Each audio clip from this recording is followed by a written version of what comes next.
کتونکو السلام علیکم. زه جابر شاه ستاسو په درانه خدمت کې خپلې خپرونې خیر خبر د بلوچستان سره حاضر یم. که د بنو یقینا تاسو د بلوچستان کې داسې ډېرې داسې ستونزې مسلې پرتې دي چې پر هغو باندې خبرې اترې چې دي هغه کول ډېر ضروري دي. یقینا زموږ چې کوم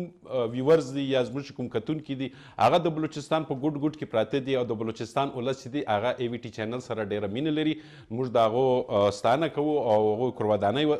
ادا کوو چې هغه موږ سره دونه مینه لري. نو ستاسو لپاره چې دی وارې بیا چې دی په خیبر نیوز سکرین باندې په شیشه باندې چې دی خیر خبر د بلوچستان خپرونه یو وارې بیا چې دی هغه پیل کړلی سوله چې د کوم کریډټ ټول چې دی هغه زموږ مشرانو ته ځي. الله دې هغه هم ژوندي لري چې ستاسو لپاره دا رنګه ښایستې خپرونې چې دي هغه راوړي او ستاسو چې کومې ستونزې دي د هغه هوارولو لپاره چې دی ای وي ټي چینلز خپل کوششونه چې دي هغه جاري ساتي. نو قدرمنو یقینا تاسو دا معلومه ده چې 24 اکتوبر دی نن د پولیو نړیواله ورځ چې ده هغه ولمنځلی کیږي. په دې ورځ باندې نور هیوادونو ته هغو هیوادو ته چې کومو هیوادو د خپل وطن څخه خپل ملک څخه خپل هیواد څخه د پولیو چې کوم مرض دی هغه یې مکمل توګه باندې لرې کړی دی. لرې کړی څنګه دی؟ هغو خپلو ماشومانو ته د پولیو قطرې چې دي هغه لګاتار په خپل وخت باندې چې دي هغه ورکړي دي. نو ځکه هغه علاقو کې هغو سیمو کې چې ده اوس د پولیو چې کوم مرض دی هغه نسته. د افریقې ورځ ته افریقې کې هم تقریبا دا رنګه مسالې ولې د هغه ورځ ته هغې ته هم تقریبا دې وخت کې چې ده هغه د پولیو چې کوم مرض هغه ختم سوی دی. خو په ګرد نړۍ کې دې وخت کې نن هم په دې 21مه صدۍ کې هم دوه بدبخته هیوادونه دي چې کوم ته یو افغانستان ویل کېږي او بل ته پاکستان ویل کېږي. په دې دواړو هیوادو کې نن هم د پولیو دغه مرض چې دی هغه ستا هغه موجوده دی او په ماشومانو کې دا رنګه مرضونه چې دي هغه پیدا کېږي. خصوصا زه به د بلوچستان چې کله خبره وکړم نو بلوچستان زموږ بعضې سیمې نن هم په دې 21مه صدۍ کې هم چې دی دې شیانو ته پاملرنه نه لري او د نورو په وینا باندې چې د خپل ماشومانو ته د پولیو قطرې نه ورکوي. ځکه اکثر وختو دا ریپورټ راسي چې په فلانه سیمه کې چې دی د پولیو څخه ماشومان چې دي هغه متاثره سوي دي. نو خدای دې موږ ته عقل راولي. نو نننۍ خپرونه کې په همدې لړ باندې به موږ خبرې اترې کوو چې د کوم لپاره ما سره پوهان هم ناست دي او د اسلام پوینټ اف ویو لپاره د اسلام نقطه نظر واضح کولو لپاره او عالم دین هم ناست دي. نو ټولو د مخه چې دي ما سره ډاکټر آفتاب کاکړ صاحب ناست دي کوم چې د پولیو د ایمرجنسي اپریشن سینټر ټیکنیکل افیسر دی. ډاکټر صاحب تاسو خپلې خپرونې کې هر کله نو دغه سولو د ډاکټري په حواله باندې تاسو ته معلومات یا پوهنه درکولو لپاره اوس چې دی که راواوړو زموږ په بعضې سیمو کې ویل کېږي چې جي بعضې علما کرام چې دي هغه په دې باندې اعتراضات کوي چې دا پولیو قطرې چې دي نه چې دا څه بلا دي او څنګه به ستاسو ماشومان به در خراب کړي. نو د اسلامي پوینټ اف ویو سره موږ سره مولانا انوار الحق حقانی صاحب دلته موجود دی کوم چې اسلامي سکالر دی. نو اسلام په حواله باندې به دوی ښه معلومات تاسو ته درکړي. مولانا صاحب تاسو خپلې خپرونې کې هر کله وایي. نو قدرمنو تاسو هم خپل چې کومه رایه ده یا موږ سره تماس نیولو لپاره یا یوې پوښتنې لپاره چې دی ستاسو ټلیفون نمبر تاسو سکرین باندې به هم زموږ په سکرین باندې به هم روان یې هغه ولیکئ 08128408084 په دې باندې تاسو موږ سره تماس نیولی سئ. یقینا که موږ وګورو دې وخت کې بېلابېله ستونزې موجود دي خو دغه ستونزه چې ده هغه لویه ستونزه ده کوم حل کول چې دي هغه ډېر ضروري دي. که چا سره معلومات نه وي نو د ټلیفون په لیکه ژوندۍ خپرونه کې موږ سره تماس نیولی سئ او موږ سره په دې لړ کې خبرې اترې کولی سي. نو ټولو د مخه به زه راځم ډاکټر آفتاب کاکړ صاحب خواته. ډاکټر صاحب څه به ویل غواړئ که دې وخت کې موږ وګورو ټول بلوچستان کې یا پاکستان ته که موږ نظر واچوو یا د نورو هیوادو ته نورو هیوادو کې تقریبا ویل کېږي چې دغه مرض چې دی ختم سوی دی هغه ټول ناپسمانده سیمه چې و افریقې هغه کې هم چې دی دغه مرض چې ده هغه ختم سوی دی. اوس زموږ دا دوه بدبخته سیمې دي کوم افغانستان او پاکستان کې دلته ولې دا مرض نن هم ځای پر ځای موجود دی؟ ډېره مننه جابر صاحب چې تا موږ راغوښتو دا پروګرام ته. نو زموږ ګران کتونکو ته به موږ انفارمیشن هم ورکړو. ټول له مخه زه دا کومه ورځ د 24 اکتوبر د دې په حواله به زه څه وګایږم. جی بیسیکلي دا ورځ په دې لمانځل کېږي چې د دې موږ خصوصیت افادیت مطلب و خپلو خلکو ته و کمیونټي ته موږ وښیو او هغو هیوادو ته اخراج تحسین وړاندې کړو کومو هیوادو چې کوشش وکړي لرې کړی ختم کړي. نو په دې ورځ باندې بیسیکلي دا دی چې مطلب خلک په پوه سي عوام په پوه سي چې پولیو ګوځڼ تر اوسه پولیو یا ګوځڼ دغسې په انګلیش کې موږ پولیو ورته وایو پښتو کې موږ ګوځڼ ورته وایو د ګوځڼ لفظ په دې بار بار به استعمالوم چې ډېر خلک د پولیو او د ګوځڼ په دغه نه دي خبر چې دواړه یو شی دي زموږ سپین ږیري چې مشران هغه به ټول ګوځڼ ورته ویلي نو دا بیسیکلي داسې دي چې موږ دا ورځ په دې لمانځو چې خلکو ته شعور ورکو اګاهي ورکو چې دا بیماري تر اوسه هم شته اور بیا موږ ستاینه وکړو اپریشیټ کړو زموږ چې کوم پولیو فرنټ لاین ورکرز دي چې هغه کور کور ته ځي او دا کار کوي که یخ کوي که ګرمي موږ بیسیکلي ډېر شهیدان ورکړي دي د پولیو پروګرام دپاره پکې موږ ښځې هم شهیدې شوي دي د پولیو ورکران میل مردانه هم شهید شوي دي اور تر ګردو زیات زه ستاینه چې کومه زه اپریشیټ کومه زموږ د سکیورټي ایجنسیز خلک چې په هغه کې په مختلف حالاتو کې دوی راځي بالکل شانه به شانه ګډ زموږ د پولیو ورکر سره ډیوټیان ورکوي اور دوی هم شهید شوي دي په ډېرو انسیډنټس په ډېرو واقعاتو کې نو بیا زه راځم اوس چې کوم تا کوېسچن و بیسیکلي چې اوس هم موجوده ده موږ بېلابېله سیمو کې دا شیان اصل کې پولیو وایرس ختمېدل په ټول نړۍ کې او صرف وایرس زموږ ته پاتې کېدل دا هم سمه خبره نه ده مطلب زموږ دپاره د علاقې دپاره د وطن دپاره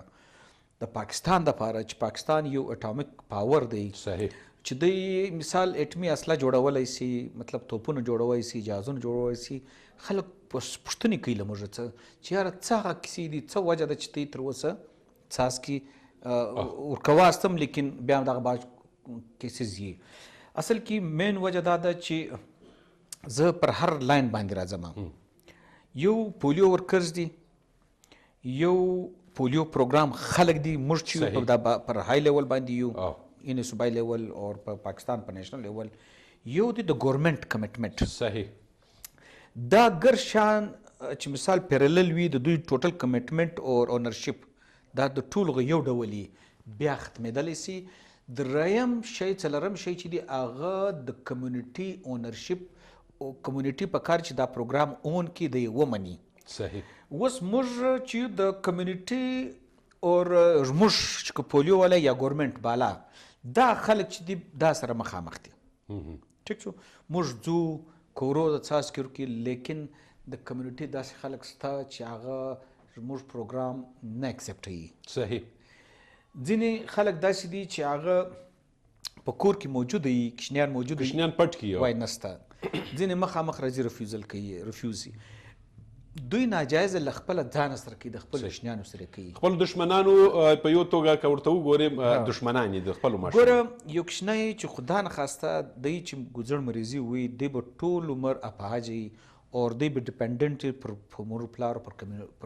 خاندان باندې ایون پر کمیونټي باندې هم دا بوج جوړي صحیح نو په کار دا دی چې موږ خلک اکثر خلک دا خبره کوي دا کوېسچن راځي چې دا د فیملی پلانینګ برخه ده کوچنیانو پیدا کیږي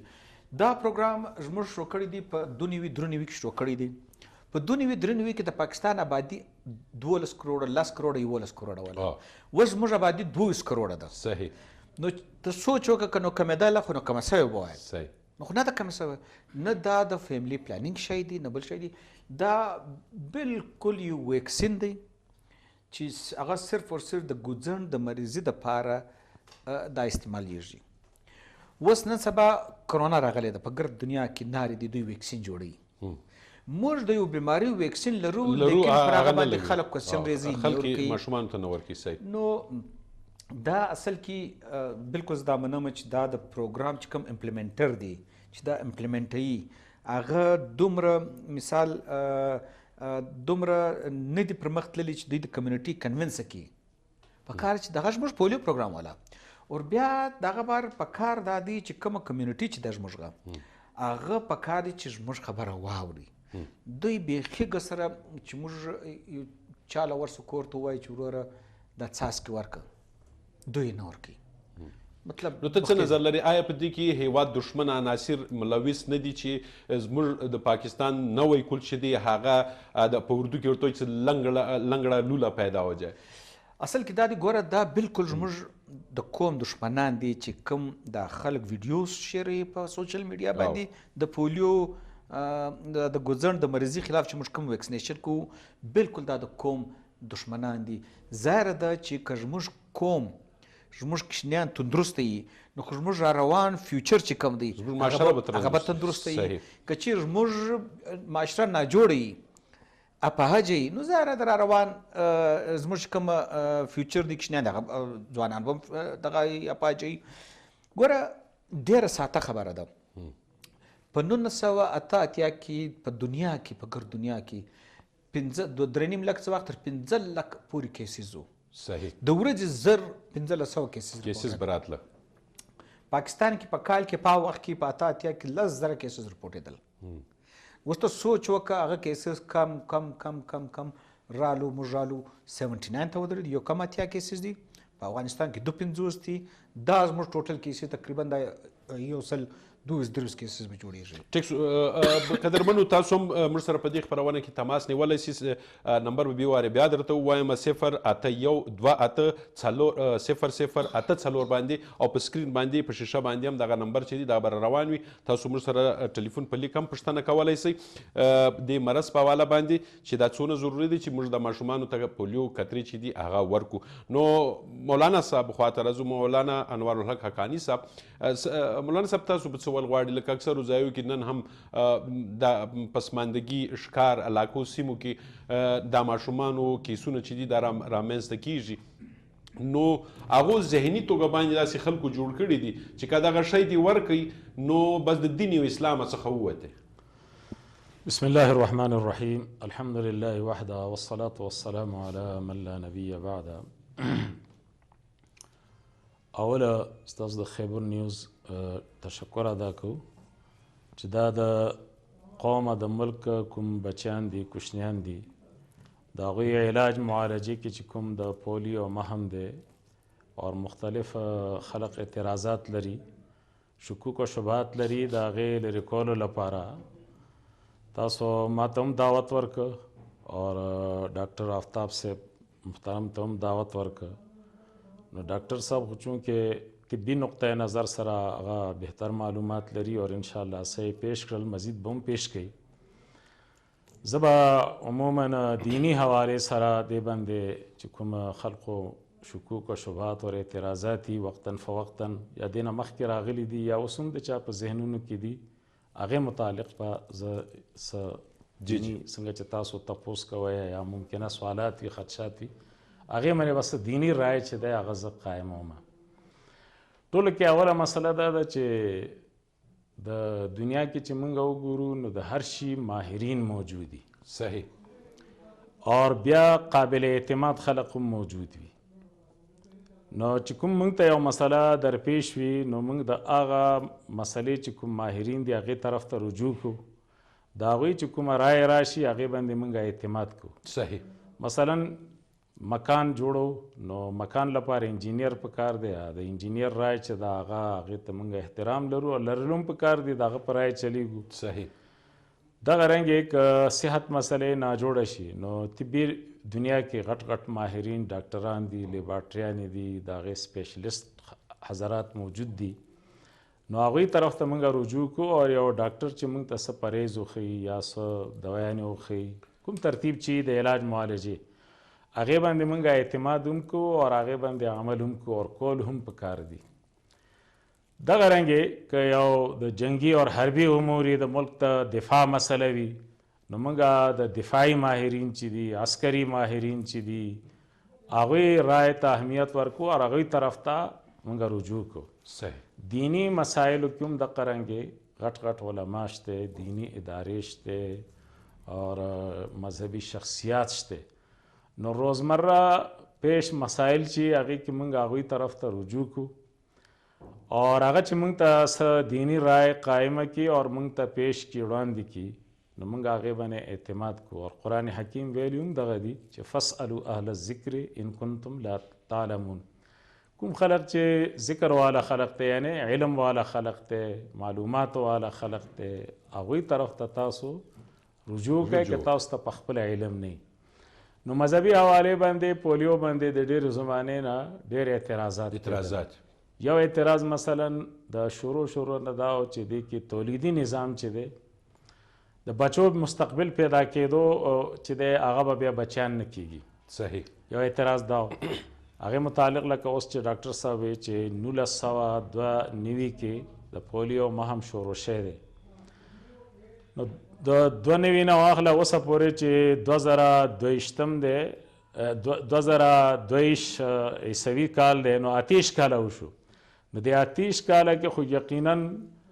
ډېره کالکان دي که جنکۍ دي چې هغوی پولیو قطرې استعمال کړي دي هغوی ماشاءالله بچیان دي د چا بچیان به 6 کالو یا 8 کالو کم و بیش اور بیا ډاکټر صاحب چې حواله ورکړه چې یو وخت کې زموږ آبادي غالبا د 10 کروڑو نه به لږه کمه تقریبا دا ونه بالکل نو لیکن اوس زموږ آبادي چې دا 22 کروڑو ته ورسېدله او تقریبا خلک چې دي پولیو قطرې دا ورکړي دي په دغه وخت ورکړي دي اوس که د تا نه تپوس وشي ډاکټر صاحب نه تپوس وشي یا ما نه په خپله تپوس وشي زموږ په خپله بچیانو نه زموږ بچیانو پولیو قطرې چې دي استعمال کړي دي هغې نه وروسته اوس ودونه هم کړي دي ماشاءالله د هغوی بچیان هم دي نو دا خو بالکل غلطه پروپاګنډا ده اور بل یو دا دغه دی چې دې کې حرام څیزونه شامل دي هغې متعلق هم علماو ښه ډاکټرانو سره ډېر نشستونه شي د ښه متدین ډاکټران دینداره ډاکټران ماهره ډاکټران اور هغې باندې 2 ورځې تحقیقات شوي دي الحمدلله هغې کې یو حرام شی چې دی نه دی څرګند شی نه ثابت شوی دی اور دغه رنګې یو خبره د سازش هم کېږي چې وایي دا د کافرو سازش دی نو یاره پولیو نه علاوه که هغه سازشونه کې نور هم ډېر غټ میدان دی اور هغه کوي هم اور مخکې هم کړي دي بیا به هم کوي د دې نه علاوه نو صرف دا خو نه ده چې دا نور ټول سازشونه موږ ختم کړي دي بس د پولیو یو میدان پاتې دی په دې کې دا سازشي دي دا کم علمي ده ناپوهي ده نو زه به دا عرض کوم چې که دینی مسله وي نو د علماو فتاوی موجود دي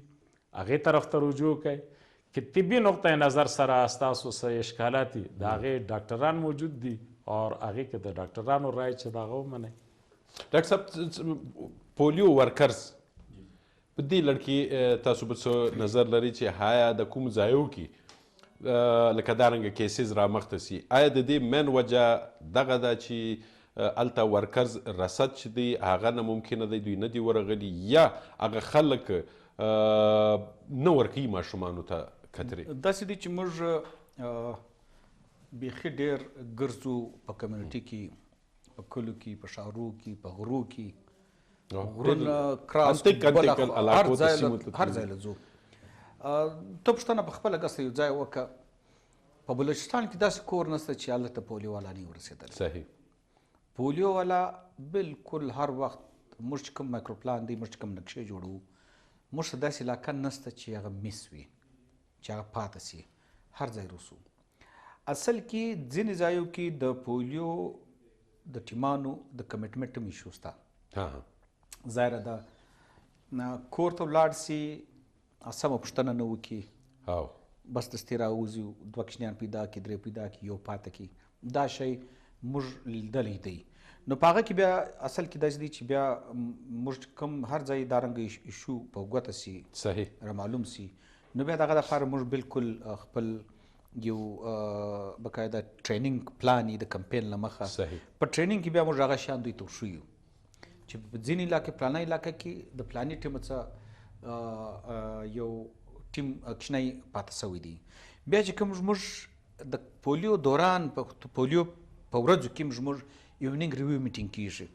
هغه ایوننګ ریویو میټینګ د یونین کونسل ایریا انچارج په سطح باندې وي د یونین کونسل پر سطح بیا د یونین کونسل څخه بالا راسي د ډسټریکټ پر سطح وي صحیح هر ډسټریکټ کې چې کوم ورځ کمپین په هغه ورځ باندې مازدیګري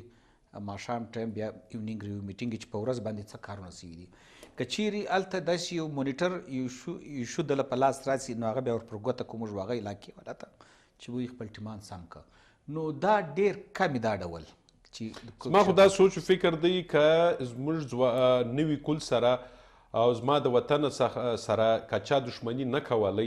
نو دغه پولیو چې کوم ورکران دي دا چې په ګلیانو کوڅو کې ورسي په دې باندې بې ډزې نه کولې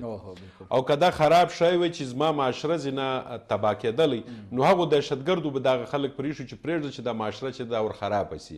نو د دې مطلب دا دی چې دا یو ښه شی دی چې زموږ ماشومانو ته ورکول کېږي نو دهشتګرد راولاړ سي هغه باندې جابر صاحب سعودي عرب زموږ کوم اسلامي ملکونه چې دي صحیح ټولو په دغه ویکسینیشن په دغه قطرو باندې مرض ورکې ګزر مریضي ختمه کړه صحیح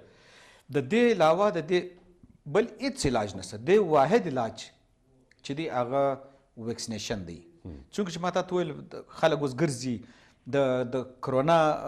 ویکسینیشن پیدا کوي ګرد دنیا په اخته ده موږ خو ډېر زیات په دې حواله باندې چې د پولیو ویکسین موږ سره موجوده دی لیکن موږ واتراغه هر کشنی پورې تر ګردو زیات هغه خطرناکه مرضي چې د په وایرسس کې که موږ وګورو په اول نمبر چې دی موږ له دغه دی خسره چې موږ ورته وایو جی جی خسره ده صحیح شری چې موږ ورته وایو سری چې ورته وایي میزلز دا دی په دویم نمبر باندې تر ګردو زیات خطرناکه مرضي پولیو ده پولیو اوس په دې کې خلکو ته په دې اندازه نه ورکول کېږي چې دا مریضي کمه سوله صحیح یو وخت په 1955 کې بلکې دغه له مخه د 1900 په شروعات کې په ګرده دنیا کې تر ګردو زیات د کووډ رنګ د کرونا رنګ داسې پینډمیک په دنیا کې پیلاب شوی و ډېر زیات پیلاب شوی داسې هم شوي دي چې په یورپ کې په شار مطلب شار تر شار ختم شوی دی د پولیو د ګزرن د وجې دا دومره زیاتو نو دا بیماری شروع شوې ده د دې ویکسین په 1955 کې شروع شوی دی د دې ویکسین چې جوړ سولو دا ساک یو دغه یو ساینسدان هغه دا جوړ کړل چې دا جوړ کړي نو دغه بعد یورپ امریکا دا خلکو له دا بیماری څخه ولالت بیخي ډېر زیاتو بیا دا بیماری په تقریبا 50,000 شپېته او 80,000 80,000 خلک هم دې مړه کړي دي دا بیماری صحیح دا په وخت کې څنګه چې اوس ته یې وینې نه چې د کرونا خلک د کرونا څخه مري بیا هم زموږ خلک چې دغه وایي دا د زړه مریض دا په هغه وخت کې بیا دغه په هغه وخت کې دا مریض په ملکو کې بیخي ډېر زیات نو بیا دنیا راله خلک ساینټیسټ کښېنستو هله دا ویکسین جوړ کړي نو دوی ځان خلاص کړي راله دا بیماري نایجیریا دا اوس تر کال فری سلو اوس پاکستان افغانستان دوه ملکونه په ګرد دنیا دا بالکل دا د کرونا د کووډ رنګ بیماری په هغه شپو کې ولا یعنی هغه هیوادونه چې هغه ډېر پسمانده ویل کېږي هغو ته هغو هم دغه خپل دغه مرضونه ختم کړل او زموږ دا بدبخته سیمو کې نن هم دا مرض پروت دی مولانا صاحب نه پوښتنه کوم مولانا صاحب لکه موږ وګورو دلته بعضې والدین چې دي مور و پلار هغه ماشوم پټ کړي او دغه پولیو کترې چې دي دا نه کړي ور نو هغه ماشوم سبا ته که دغه مرض کې بوخت سو او یعنی پښو یې کار پرېښوی لاسو یې کار پرېښوی نه څه نظر دی چې په دې ګناه کې دغه مور و پلار دا ککړ سول او که نه بلکې حدیث شریف راځي چې 15 شیان چې دي د 15 شیانو نه مخکې تاسو غنیمت وګڼئ یعنې د الله نعمت شمار کوئ هغې کې والصحت قبل المرض صحت چې دی د بیمارۍ نه مخکې صحیح صحت خو د الله نعمتونو کې ډېر غټ نعمت دی پښتانه وی جوړ بدن چې دی دا بادشاهي ده جوړ بدن بادشاهي ده نو پولیو خو په لاس باندې اثر کوي پولیو چې دی په خپو باندې پنډو باندې اثر کوي هغه خوار پنډی وچې پاتې شي معذوره وي تلی نشي هغه بدنۍ لوټه چې ده هغه نشه پورته کولی نو کوږ وږ په کور کې ګرځي نو مور پلار لپاره دا پکار دي چې آیا لکه نور چې کوم ضرورت دي لکه د عام چې بیمار شي نو موږ یاله ډاکټر ته رسوئ دغه رنګ په معاشره کې هم سر لکه احساسي کمتري ښکاري که د مور پلار د لاس نو بله یو چې مسئله نو ګرمي یخنۍ مسئله نو مور پلار قرض پور کوي او وایي بچو د یخنۍ نه بچ کول دي ګرمۍ نه بچ کول دي نور ضرورت د دوی پوره کول دي دا یقینا د مور پلار باندې یو فریضه ده دغه رنګې د بچو د صحت لحاظ ساتل دا هم هغوی منې د الله د طرف نه یو فریضه ده د خپل قدرت او وس مطابق هغه د صحت یعنی کارونه علاج کوي نو پولیو یو بیماری ده نو بچي خو هېڅ باندې نه پوهېږي چې مثلا که تبه شوه هغه په خپله نه وایي چې ماله دوی راکړه یا بله یو بیماري وي خو دا مور او پلار په زور باندې ورته ورکوي. نو دې لپاره پکار دا دي چې والدین چې هر څوک دی که مور ده که پلار دی که کور کې نور څوک وي پولیو قطرې چې دي هغه باقاعده طور باندې بچو ته ورکوي او چې نه ورکوي وی دی د ګوډ شل وي یقینا دې کې دا جرم دی. بالکل دا لکه وږې ته چې ته ساتې بچې نو مجرم یې. نو که علاج معالجې وس لرې او بیا هم علاج معالجه نه کوي نو دا مور او پلار هم شران مجرمان دي. ټیک شو صاحب دلته به یو کوچنۍ غونډه کې بریک به واخلو سر که ستاسو خوښ شي. قدرمنو دلته اخلو یو وړه شانتې دمې وروسته به راځو. پولیو مرض باندې خبرې اترې شروع دي. ما سره دوه ماهران یو اسلامي سکالر یعنی ماهر دی د اسلام د حدیثو مولانا انوار الحق حقانی صاحب او دویم چې دی ډاکټر آفتاب کاکړ صاحب کوم چې د پولیو د مرض د ویکسینو ماهر دی. نو دې سره بېله بېله خبرې روانې دي خو د یو وړه شانت دمې نه پس.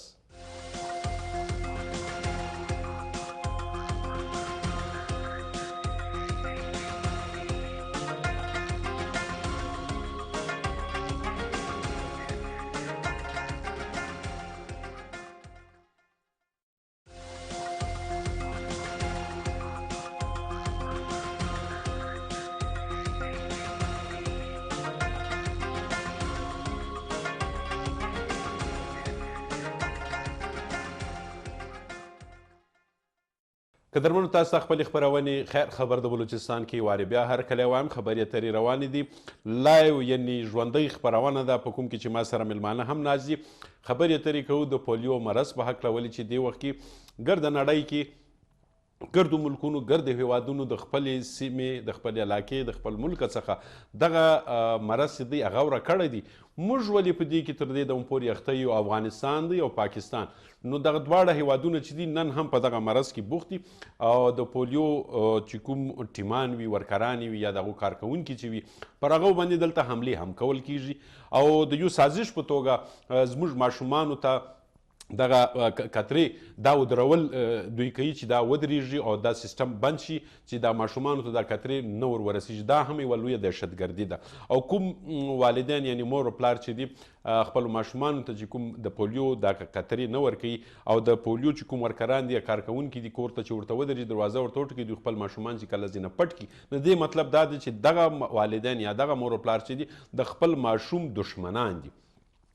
نو قدرمنو تاسو هم لایو یعنی ژوندۍ خپرونې کې موږ سره د ټلیفون په لیکه باندې چې دی تماس نیولی سي. نمبر دی 081-284-0084 یعنی 081-284-0084 باندې تاسو موږ ته ټلیفون راوکړئ زنګ راووایاست او که تاسو په ذهن کې داسې یوه مسله سته یا داسې یوه خبره سته د پولیو په حواله باندې نو ما سره عالم دین هم ناست دي او ډاکټر هم ناست دي. نو دغه دواړه به ستاسو دغه مسلې د ستونزې هوارولو لپاره به تاسو ته خبرې وکړي. نو راځو لکه مولانا صاحب خبرې اترې وکړي چې والدینو ته پکار دی چې د ماشومانو ته دا د پولیو چې کومې کترې دا ورکوئ که نه وي په دې ګناه کې تی هم برابر شریک یاست. نو راځم ډاکټر صاحب خواته. ډاکټر صاحب زما په ذهن کې یو سوال دی لکه بارډر ته پولو ته موږ وګورو موږ دغه دوه ملکونه یو سره که نه نو په دغو دوو هیوادو کې دا مرض خور دی. نو اول که راته وایي چې په بلوچستان یا پاکستان کې دا پر کومو ځایو کې دی او په افغانستان کې دغه مرض پر کومو ولسوالیو کې ده یا دغه کې د ایالتو کې ده.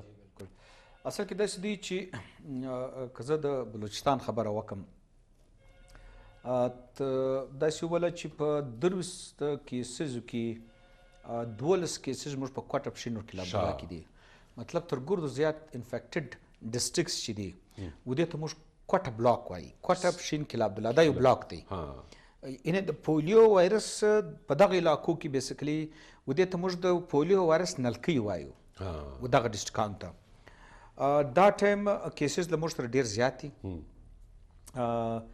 په پښین کې هم شته په کلا عبدالله کې هم شته په کوټه کې هم شته. بیا موږ کوم چې زموږ سینیټیشن سیستم دی موږ چې نالیانې دي ګټران دي د نالیان څه موږ اوبه راواخلو ویې ګورو چې په دې کې وایرس موجوده دی که نه ده. په هغه کې تقریبا آلموسټ په کوټه پښین کلا عبدالله کې د موږ سره چې څونه انوایرمنټل سایټس دي 4 په کوټه کې دي یو په پښین کې دي، دوه په کلاب الله کې دي، په چمن ښار کې دي. دا د دې انوایرمنټل سیمپل پازیټیو را روان دي، په دې کې وایرس موجوده دي. نو دا خو بیا زموږ خو د انګریز زمانې هغه په دا ښار کې هغه پایپونه چې تللي دي هغه خو الریډي زنګ وهلي دي، نو دا وایرس خو پر هغه کې نلکو کې کورو ته هم ځي. دا بیسیکلي که چیرې خدا نخواسته نالیانې اوبه او د دې زموږ د شنګ اوبو که دا سینیټیشن سیسټم سره میلاوي بیا خو نو ظاهره ده دا ډېر دا مسله ده.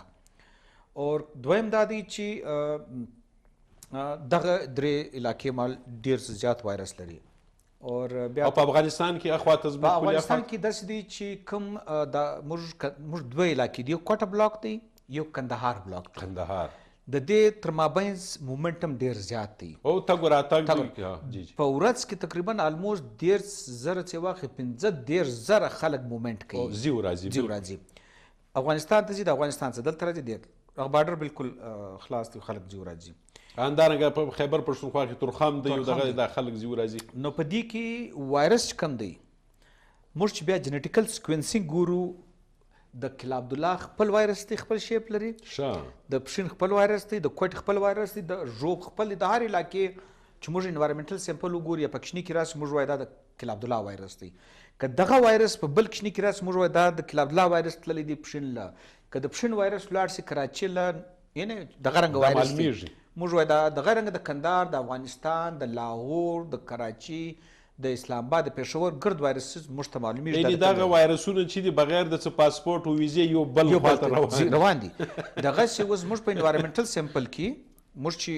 وایرس ګورو یا په کوچنیانو کې داسې هم شته چې د کندهار وایرس دلته راغلی او زموږ وایرس کندهار هم تللی دی. په کندهار کې بیا بله کیسه ده. په کندهار کې داسې دی چې دا کم د موږ سره په بارډر باندې په سیمه باندې د پولې واخوا چې کوم علاقې دي، دا کندهار، ارزګان، بیا هلمند، دلته بیا راسي ته دا کلات، دغه علاقې چې کومې دي، دا ټوټل کمپین د 2018 اپریل څخه هلته کمپین نه دی سوی، هلته بین دی کمپین. او چې ورس خو نو ډزې کوي، بس هلته د حکومت او حکومت مخالف ځینې علاقې دي هغه د حکومت مخالف خلکو سره دي، هلته کمپین دوی پرمیشن نه ورکوي. نو چونکې زه کراس بورډر د افغانستان سره زه فوکل پوینټ هم یم، زموږ ویډیو کانفرنسز دوی سره کېږي، موږ کمپین په یوه ورځ کوو. که چیرې دلته په 26 تاریخ پر روان اکتوبر کې را روان سموار پر ورځ باندې زموږ کمپین سټارټ کېږي 26 تاریخ باندې. نو په افغانستان کې په دغه تاریخ باندې موږ کمپین سټارټ ولې چې خلک مومنټ لري. که چیرې هلته کوچنی مس شي، که دلته راسي یو ځای اوسي، نو په کار دا دی چې په لاره کې دي ورکي، لارې کې ورکوي، په کورو کې چې راسي ځای که اوسي ورکوو. ولې چې کم میلمانه کوچنیان هغه ته موږ څاڅکي ورکوو. نو په افغانستان کې دا ټایم 52 کیسز پوزیټیو راغلي دي. او چونکې چې ما تاسو ته ویلې ځینې علاقې داسې دي چې د اپریل 2018 هلته کمپین نه دی روان. نو اپیډیمیولوژیکلي موږ چې ګورو ساینسي طریقه باندې چې موږ ګورو، په کار دی چې که دلته کمپین کوالټي او دا ځای کمپین کوالټي په کار چې یو رنګ وي، په یو ورځ یو رنګ وشي، په ښه طریقه وشي وایرس، نو بیا وایپ اپ کېږي، فینش کېږي، واش اوټ کېږي. که موږ یو رنګه کمپین وکړو، که چیرې کمپین کوالټي زموږ په پاکستان کې سمه وي او په افغانستان کې کمزوري، چونکې ډیلی ستا 15,000 خلک را روان دي، 1,000 خلک را روان دي، هغه وایرس راوړي. نو که چیرې زموږ په بلوچستان کې په کوچنی ځای مطلب پاتې سي د کمپین د وجې، مطلب اوس موږ منتلي کمپین کوو، که چیرې یو کوچنی ناجوړه وي، د قوت مدافع ټیک نه وي، نو وایرس که ورسي هغه کوچني ته که موږ که 2-3 څاڅکي کړي 2-3 وار هغه کار نه کوي، تر هغو پورې چې موږ فولي ایمونایز نه یو کوچنی، دغه ته کم از کم 14 واره 14 واره موږ څاڅکي نه ورکړي، هغه کوچنیان انفیکټ سي، بیا پیرالایز کېږي. چونکې په دا کې نیوټریشن خوراک هم ډېره معنا لري. په پولیو کې که چیرې یو کوچني نیوټریشن سټیټس که دی چیرې ډنګر وي، خوراک یې سم نه وي، بیا که ته څاڅکي ورکړې هغه بیا هغه رنګه کار نه کوي. به دې ته وایي سیرو کنورژن ورته وایي، چې دا کم موږ چې دغه ورکوو سیریلاک یا بل شی، نه موږ چې کوم ویکسین ورکوو، دا ویکسین چې ولاړ سي دا بیرته چینجېږي په انټي باډیز کې، هغه انټي باډیز کې چینجېږي، په دې کې ستا نیوټریشنل سټیټس خوراک ښه خوراک پکار یعنې معده هم ورسره سم، بیا دغه بعد که چیرې د خوراک سم نه وي د کوچني، نو بیا هغه انټي باډیز نه جوړېږي. نو په دې باندې چې کوم کوچنیان که دوی چیرې خوراک سم نه ډنګري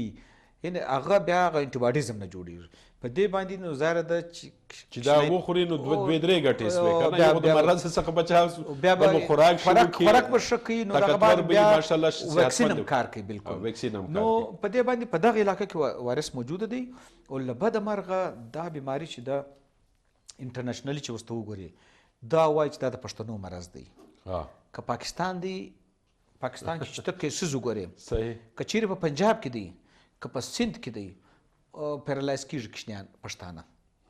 نور خلک یې ورکوي زموږ خلک چې دي اکثر ریفیوزل دي ور دغه کوچنیان دي سم دي اوس په کراچي کې څونه کیسز سوي ګر پښتانه دي په پنجاب کې کیسز سوي دي هغه هم پښتانه دي یعنې هغه کم خانه بدوش دي حالت چې ووسي دلته د کلا عبدالله یو کوچنی دی په ملتان کې پازیټیو سلو چې موږ وکتې هلته دی هلته اوس کاروبار کوي بزنس کوي پازیټیو سو چې فیصل آباد کې بخښنه غواړم فیصل آباد هغه پښتون دی د کوټې دی د کلا عبدالله هغه دی نو داسې دی نه ورکوي څاڅکي نو زموږ دلته د افغانستان موږ کوم سرویلنس سیسټم دی هر هغه کوچنی چې ګډ سي د 15 کالو څخه کم هغه زموږ یو طریقه کار داسې دی ډاکټران موږ ته حال راکړي چې یار ګډ کوچنی راغلی دی بیا موږ دغه د پیخانې ټسټ کوو موږ ګورو چې آیا په ده کې وایرس شته که نه شته نو هغه بیا وایرس چې پازیټیو سي نو که چیرې هغه د افغانستان کوچنی که د بلې صوبې غي نو هغه بیا موږ دوی ته ورښیو نو موږ د افغانستان هم ډېر کیسز د دې څه رپورټ کړي دي بیماري ناجوړې راسي نو فالج زده یي چې موږ وګورو هغه پښتانه یي دغه علاقې دي هلته چې په افغانستان کې چې کومه سیمه د واخوا د کابل کومه سیمه چې ده پکې کیسز نشته کم یا که یم خو کم یو یک دو کبه ګسته نه هغه خلک څاڅکي ورکوي تعلیم یافته دي باشعوره دي زموږ په دغه علاقو کې کوټه د کپشین دی که کلا عبدالله دی بیا راس تر ژوبه پورې په ژوب کې زموږ کې شته په دوکۍ کې شته بیا راس په کوټه کې شته زموږ نو دا کومې علاقه چې د زموږ ټوټل کیسز بیا زموږ ته یو کوټه بلاک چې ما درته ویل د افغانستان چې کوم علاقه دا زموږ لپاره ډېره مسله ده یو سنټرل پاکستان په سنټرل پاکستان کې د جیکب آباد او دغه چې دغه سیزې دا د زموږ سره چې بارډر کوم علاقې دي صوبتپور سره زموږ دغه علاقې چې ټچ کېږي دغه علاقې چې دي په دې کې زموږ پولیو کیسز بیخي ډېر زیات دي دا موږ ته د پولیو پروګرام دپاره سنټرل پاکستان هم یو ډېره غټه زیاته مسله جوړه سوې ده د کوټ بلاک بعد موږ سنټرل پاکستان که جعفر آباد دی که نصیر آباد دی صوبتپور دی ډیره بوګټي دی بیا ورسره بارکان دی مسخیل دی بیا واخواته کوم دوی چې کوم ډسټرکان دي که د پنجاب دی ډیره غازي خان دی بیا داسې دغه کشمور و دا علاقې جکبات دا هم زموږ دپاره مسلې دي دلته هم کیسز بیخي ډېر زیات موجوده دي صحیح نو زموږ دپاره دا 2 چیلنج دي دا ټایم او زموږ کیسز چې ډیویژن وایز موږ وګورو د بلوچستان 2 ډیویژن دي په 2 ډیویژن کې په یو ډیویژن چې دی د موږ څخه پاته دی هغه ډیویژن دی کوم دا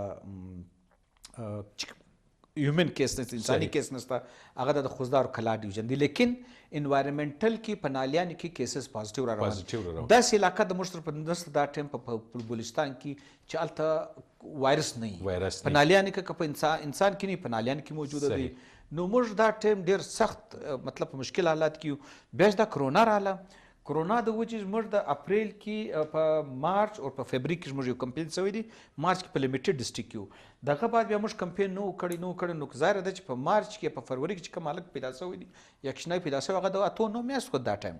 نو هغه که چیرې دته څاڅکي نیم لاسو د خو کلمې فارغ دي خلاص دي هغه ډېر ولنریبل دی چې بدوی وایرس وهلی سي ورګوډولی سي نو د دې دپاره موږ په کار دا دی چې کوالټي کمپین وکړو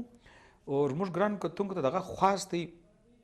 چار وخت د پولیو والا راشي څاڅکي والا خامخا خپل کوچنیانو ته څاڅکي ورکوي ولې په نالیانو کې په ګټر کې وایرس ډېر زیات موجوده دی هر ځای او بیا که ستې په کور کې میلمه راغلی دي و میلمه ته به خامخا که چیرې د افغانستان څخه راغلی یا که د کوټې بلاک څخه چیرې تللی که یا د سنټرل پاکستان څخه دلته راغلی د جعفر آباد نه سره که د دې علاقو څخه راغلی که د دې خوا څخه تللی نو دوی په کار دي چې هغه خپلو کوچنیانو ته څاڅکي ایون که د کراچۍ څخه راغلی هلته هم ډېر وایرس موجوده دی نو په کار دا دی چې موږ هغه خپلو کوچنیانو ته څاڅکي ورکړو د هغه بعد بیا زموږ حفاظتي ټیکاجات هم شته حفاظتي ټیکاجات د 11 مختلفو بیماریانو دپاره ویکسین دی چې هغه زموږ چې کوم سنټران دي د هیلت څخه هلته فری میلاویږي و هر کوچنی چې پیدا سي هغه ته په کار چې موږ دستي ورسوو و د ایمونایزیشن سنټر ته صحیح. او خپل څاڅکي ورکو ستنې ورولګو څاڅکي ورکو نو بیا د هغه دپاره د بیماري څخه به بچاو دی. صحیح. مولانا صاحب موږ که وګورو دلته خلک چې دي د دین کارډ استعمالوي اکثرو ځایو کې چې دا خو ماته مولانا صاحب ویلي چې دا شیان ناجایز یا دا ما ورکې د اسلام په خلاف دي. نو آیا تاسو څه ګڼئ چې آیا دا شیان که د اسلام او په نقطه نظر کې خراب شی وی نو بیا پېشیمام چې دی د خانه کعبه د هغه مشرۍ سوري لاندې چې دی کله هم د دې ځای څخه حاجیان ځي یا د نورو هیوادو څخه ځي هغو حاجیانو ته په ایرپورټ کې د ننه چې دي کترې ورکول کیږي نو باید که دغه حرام یې ولی نو بیا به امام کعبه به چې دي په دې باندې اکشن اخیستی چې دا تاسو څه شي کوئ. ما تاسو ته ابتدا کې عرض وکړه چې عالمي سطح باندې غټې غټې دینی ادارې دي مراکز دي چې مسلمانان هغه دین کې اور فتاوو کې هغوی طرف ته رجوع کوي اور دغه رنګې شخصیات هم دي غټ غټ. نو دنیا کې زموږ خاص کر د بر صغیر خطه کې یو غټ علمی اداره چې دا دارالعلوم دیوبند موجود دی. صحیح. عرب دنیا کې جامع ازهر موجود دی. صحیح. پاکستان حواله سره د کراچۍ غټې غټې دینی ادارې دي. د خیبر پختونخوا کې دارالعلوم حقانیه ده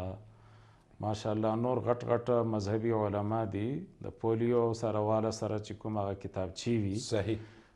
د ټولو مکاتب فکر د مسلمانانو چې څومره مکاتب فکر دي مذهبي خلق د هغوی غټې مدرسې اور علما او فتاواجات چې دي هغه موجود دي. صحیح. نو دې نه وروسته زما په خیال سره اوس یعنی فتاواجات چې دي هغه به هم داسې نه لکه هوایي ډزې کړي دې پسې تقریبا تللي دي او دغه یې لیدلي دي چې په دې کې حرام شی یا ناجایز شی پکې نسته. بالکل چې غالبا 2014 کې یا 14 به غالبا په اسلام آباد کې د باندې بین الاقوامي یو سیمینار شو 2-3 ورځو په هغې کې بار نه علما راغلي زه هم هغې کې شریک وم او د پاکستان چې څومره د غټې ادارې دي او غټ غټ مفتیان حضرات دي دا ټول هغې کې موجود وو او دغه چې کوم خلک سوالات کوي دا سوالونه موږ کړي او د هغه ډاکټرانو جواب راکړی دی. لہذا پکار دا دی چې د محلې سطح یو ډاکټر وي کلینیک هغه ضرورت لپاره هغه موږ قدر کوو لیکن چې خلک لږ مسله بیماري زیاته شي وایي یاره کراچۍ ته کویټې ته یا اسلام آباد غټو ډاکټرانو ته ورسوئ. دغه رنګې که کلي علما حضرات هغوی خپل یو فریضه ده مزونه ادا کوي لیکن دلته غټ غټ دینی مدرسې شته غټ غټ مفتیان شته کم از کم هغه کتابونه موجود دي او نن سبا آسان کار دی چې هغوی کې شک لري نو هغه ادارو ته د ټلیفون وکړي چې وایي دا ستاسو حواله ورکړه تاسو دا حلال ګڼل دي جایز ګڼلی دي پولیو آیا دا ستاسو فتاوی دي که نه دي. لہذا دا یو ناپوهي ده او هغه هرې طبقې کې وي نو څه علما حضراتو کې هم کېدلی شي چې هغه خپلې سطح چې کوم دي هغه نو هغه هغومره ناپوهي به هغه خامخا استعمالوي لکه عامة الناس هم استعمالوي خو په کار دا دي عام خلک چې هغه د خپل د ملک د دنیا غټې غټې علمي ادارې چې دي هغې باندې اعتماد وکړي او حفظ ما تقدم په طور باندې. یو سوال دا کېږي چې بھائی دا بیماري خو شته نه اوس کېږي پولیو که نه کېږي الله ته بهتر علم دی نو ولې دا پولیو قطرې ورکوئ که نه هغې لپاره هم شرعي ثبوت شته چې حفظ ما تقدم چې یو مصیبت آفت راغلی نه ته مخکې نه لکه حضرت فاروق اعظم رضی الله تعالی عنه دور خلافت کې طاعون عمواس چې و او هغه شام ته چې هغوی تللو او بیا لشکر ورسره پته ولګېدل چې وبایي مرض چې دی خور شوی دی حضرت عمر لشکر منې که او دا ووایي چې نفر من قدر الله الی قدر الله د الله د تقدیر نه موږ الله تقدیر طرف ته تښتو یعنی هغه طاعون علاقې ته هغه لا نړل او نبی علیه السلام د جذام والا متعلق هغه ته ویلو چې فر من المجذوم کما تفر من الاسد جذام والا نه ځان داسې فاصلې باندې لږ وساته لکه څنګه چې ته د منظري او لیوه نه ځان په فاصلې باندې ساتې. یا موږ خو وایو سر احتیاط وکړي احتیاط موږ خو وایو چې بای موږ خو مسلمانان یو دا مرضونه خو موږ ته نه راځي نو په دې لړ کې که اوس وګورو دا اوس هم په کرونا په حواله باندې چې موږ څونه انټروګانې کړي د خلکو څخه وایي موږ مسلمانان یو د مرض په مسلمانانو کې نه مال څنګه تاسو ګورئ چې ټولو کې حفظ ما تقدم خو ټولو کې سعودي عرب مرکز اسلام کې شی دی 2 میاشتې پورې کعبة الله بنده ده مسجد نبوي بند نو اوس به څه وایې که نه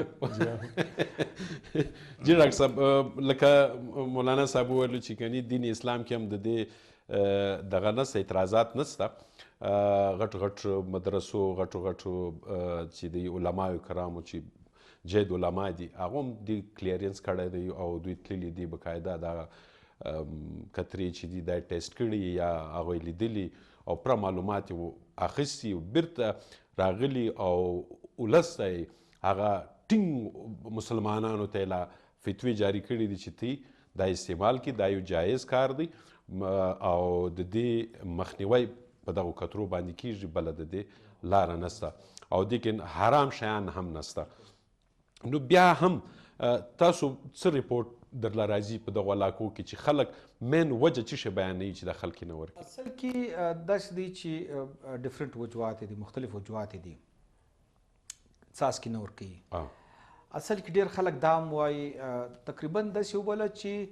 95% د خلک د موږ سره کاني دي چې هغه څاڅکي ورکوي ښه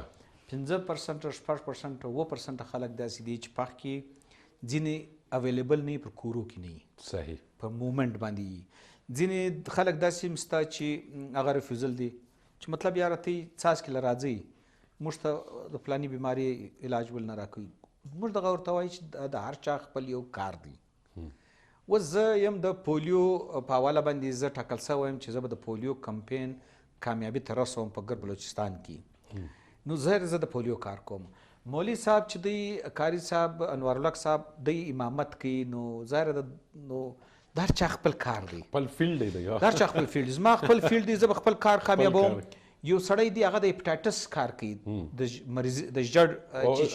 تور جړی کار کوي څوک د ایډز خلاف کار کوي څوک د ټي بي خلاف کار کوي زم دغه دا یو اداره ده چې هغه د پولیو خلاف کار کوي د هر چا خپل کار دی پولیس خپل کار کوي انتظامیه خپل کار کوي ته خپل مطلب ستا خپل کار دی د هر چا یعنې سیاستداران خپل سیاست کوي نو زما کار چې دی زما کار صرف او صرف دا دی فوکس په پولیو باندې ظاهر د زه به د پولیو دپاره ورځم نو دا بالکل غلط مجلس دی چې دوی د بل شي ډیمانډ له موږه کوي چې دا وکوي بیا موږ کوشش هم کوو د دوی هغه کوم مسلې چې دی هغه ورحل کوو انتظامیات ته ووایي دغه ته ووایي هیلث ډپارټمنټ او اکثر وختو دا ما اورېدلي دي چې کله تی ورسي هلته ورکران ورسي د پولیو هغه چې وایي ماشومانو ته کترې هغه ویل ډول د بجلي راسمه کړي بیا موږ رانه کې دې سره کار نشته اوس د پولیو والا بجلي سره څه تعلق بل ستا یو کوېسچن و چې پر پوله باندې د افغانستان د پاکستان تر مابین موږ د افغانستان تر پاکستان تر مابین چې کوم مومنټ کېږي خلک راځي د هغه دپاره موږ خپل ټیمان لرو نه ټیمان خو دلته لرئ پاک افغان پوله باندې پاک ایران او د صوبو ترمنځ کراچي هب چوکۍ ده او دغه ژوب دی یا هر ځای چې زموږ بارډر چې کوم ځای زموږ خلک ځي نو هلته زموږ ټیمان شته او چې که چیر له بهر څخه خلک راځي هلته زموږ ټیمان شته مطلب ټوټل بارډر موږ سکیور کړی دي زموږ دپاره بله مسله دا ده چې مومنټ ډېر زیات دی یو خو د پاکستان افغانستان تر مابین یو زموږ انټرنلي ډېر مومنټ دی خلک کراچي له بیخي ډېر ته ورځي ګوره څو بسان سل یو نیم سل بسان روان دي ډیلي یو نیم سل بسان ډیلي را روان دي نو وایرس دپاره خو ظاهره د بارډر نشته هغه د انسان څه مومنټ کې په کلمو کې ځي نو هغه دپاره ډېر اسانه دی چې د یوه علاقې څخه بل علاقې ته ځي نو دې دپاره موږ ټرانزیټ پوینټس لرو زموږ پر افغانستان پر بارډر باندې تقریبا پر یوه شفټ کې 10 ټیمان وي چې هر هغه سړی آل ایج ګروپ دی که ځوان که کشنی که سپین ږیري هغه ته موږ څاڅکي ورکوو خامخا ورکوو چې وروره دی نی چې ولې دا اوس ایران پر بارډر موږ سره شته موږ خپل ټیم لرو دغسې زموږ مثال چې هر هغه سړی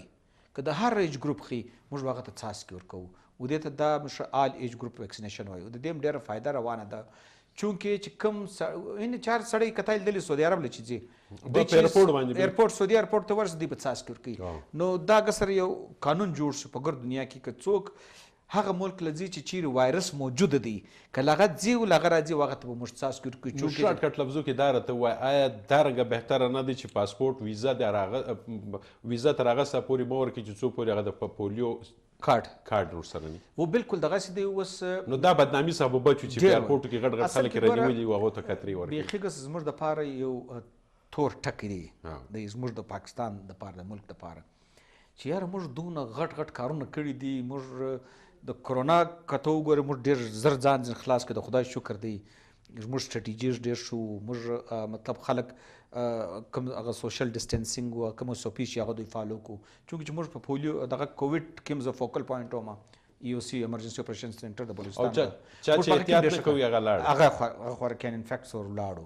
نو دغه ډول دغه دپاره چې کوم دی د پولیو دپاره هم په کار چې موږ دغسې میسج وخورو خلکو ته یې ورکړو چې کاني سي لږ ټایم پاتې که چیرې موږ د خلک کمیونټي د موږ سره کاني سي څاڅکي ورکړي 3 کمپینه کې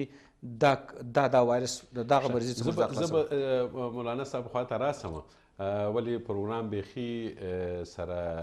ټایم ختم سو ټایم په ختمېدو باندې مولانا صاحب څه پیغام به ورکړي دین اسلام څه وایي شارټ کټ لفظو کې زموږ خلکو ته که ووایي زموږ به پیغام دغه یې